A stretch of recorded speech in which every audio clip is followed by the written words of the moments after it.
cette cérémonie. D'abord parce que votre maire Yannick m'y avait convié. Je voudrais le remercier évidemment d'avoir eu cette heureuse initiative avec l'ensemble du conseil municipal. Puis comme les élections municipales sont derrière nous, je peux vous dire à ces administrés et à vous qui m'écoutez que c'est une grande chance d'avoir un maire qui donne du sens à son action, qui ne tombe pas dans l'insignifiance, le manque de sens. Je voudrais aussi, bien sûr, saluer beaucoup d'amis qui sont ici. Je voudrais peut-être commencer par Dominique et puis son frère et sa sœur, si je vais dans l'ordre chronologique. Cher Dominique, j'imagine ton émotion, votre émotion aussi familiale, mais qui vous appartient plus complètement, qui devient une émotion qui dépasse simplement le cercle familial. Je voudrais saluer l'inspecteur d'académie, dont j'ai apprécié le discours qu'il vient de nous faire. Pierre Moget, Pierre, je suis heureux de te voir. J'ai été heureux de t'entendre.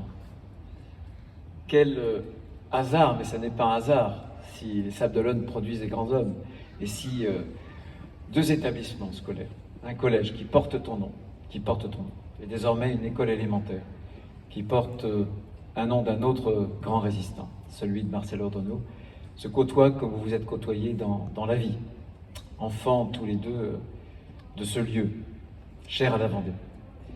Saluer bien sûr Louis Guédon, que j'apprécie toujours de voir, maire honoraire des Sables d'Olonne, député comme Pierre aussi, Gérard, et puis vous tous. C'est vraiment une formidable idée d'avoir donné le nom de Marcel Ordonneau, que j'ai trop peu connu, même si je l'ai bien sûr croisé, même si j'ai le souvenir précis de discussions que nous avions eues ensemble. C'est une formidable idée d'avoir donné ce nom à cette école. Et dans cet événement, il y a deux choses. Il y a bien sûr une école et il y a un homme qui fut déporté. Un mot d'abord sur l'école. L'école qui a cette double dimension, à la fois individuelle et collective, et peut-être qu'il peut y avoir un entrecroisement avec le destin, les convictions de Marcel Ordonneau. D'abord la dimension individuelle, puisque bien sûr, l'école a cette charge, cette mission, de donner à apprendre à ses élèves, de leur transmettre des connaissances, des compétences, des comportements, des savoirs et savoir-vivre aussi. Ça concerne cette dimension individuelle. Mais elle a toujours dans cette dimension individuelle la charge d'éduquer des jeunes à devenir des adultes libres, une éducation à la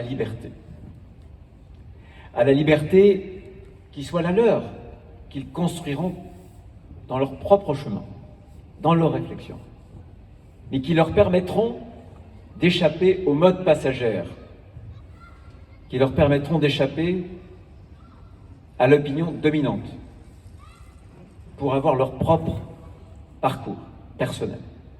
Puisque Yannick avait cité Victor Hugo avait eu cette belle phrase, qui correspond bien à cette mission d'école. La liberté commence là où l'ignorance s'achève. C'est exactement, finalement, un des combats pour la liberté, qui était celui de Marcel Ordonneau, qui a été celui de Pierre Moget, qu'on peut retrouver comme un élément substantiel, constitutif de la mission de l'école, dans cette dimension plus personnelle, individuelle. Et puis il y a des dimensions collectives. Cette dimension collective, elle est encore plus forte en France que nulle autre par ailleurs. Dans aucun autre pays, l'école a cette charge symbolique et collective. Le pacte républicain national français, c'est le pacte scolaire. Au moment où on a hésité à nommer les professeurs des écoles, à l'époque, on n'utilisait pas le nom de professeur, on les appelait les instituteurs, pour instituer un régime, la République, pour instituer, instituteur. Il y a une dimension collective.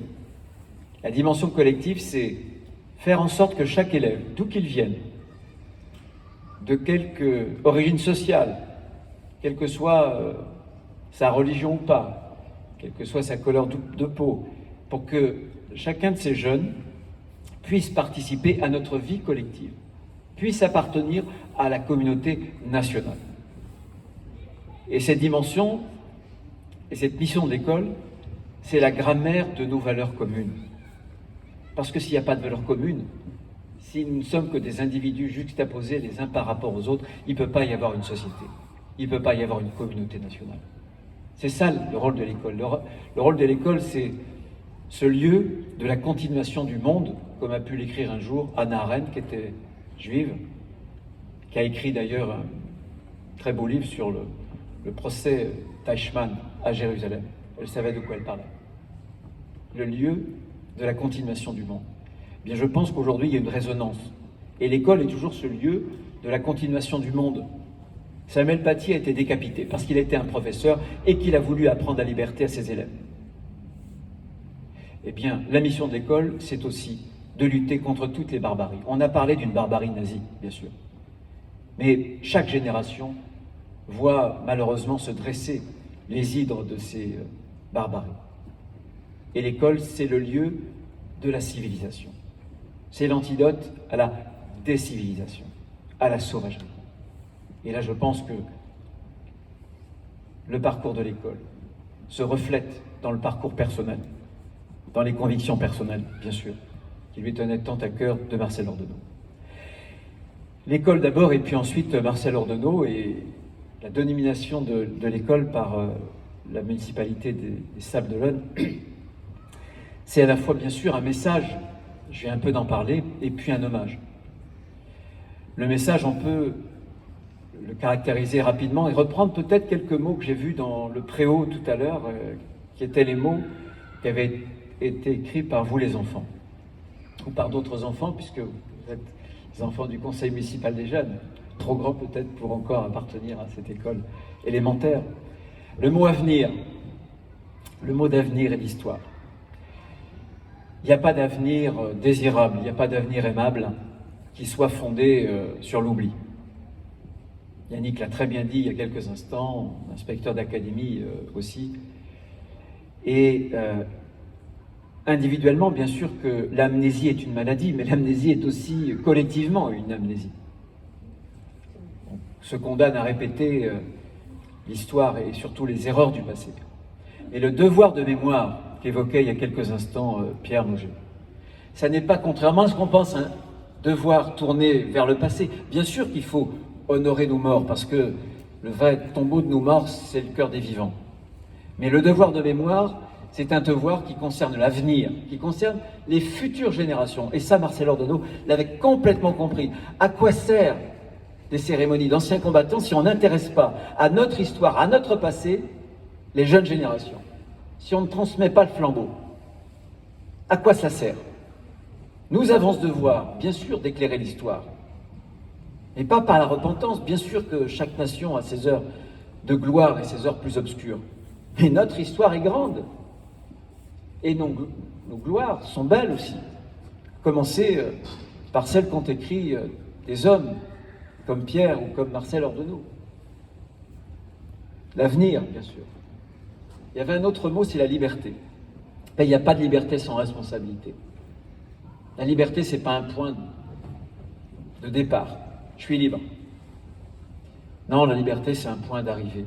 Et au fur et à mesure qu'on prend de l'âge, on voit bien que cette liberté, elle se conquiert dans un combat quotidien, souvent contre soi-même, pas contre les autres, mais avec ses propres faiblesses.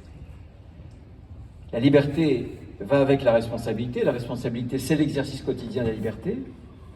Et il ne peut pas y avoir de droits si avant les droits, il n'y a pas des devoirs. Parce que ce qui donne des droits, c'est une société construite. Il faut qu'il y en ait qui, avant nous, aient fait leurs devoirs pour qu'aujourd'hui, on puisse bénéficier de droits. Et ça, il faut le dire et le redire dans cette société qui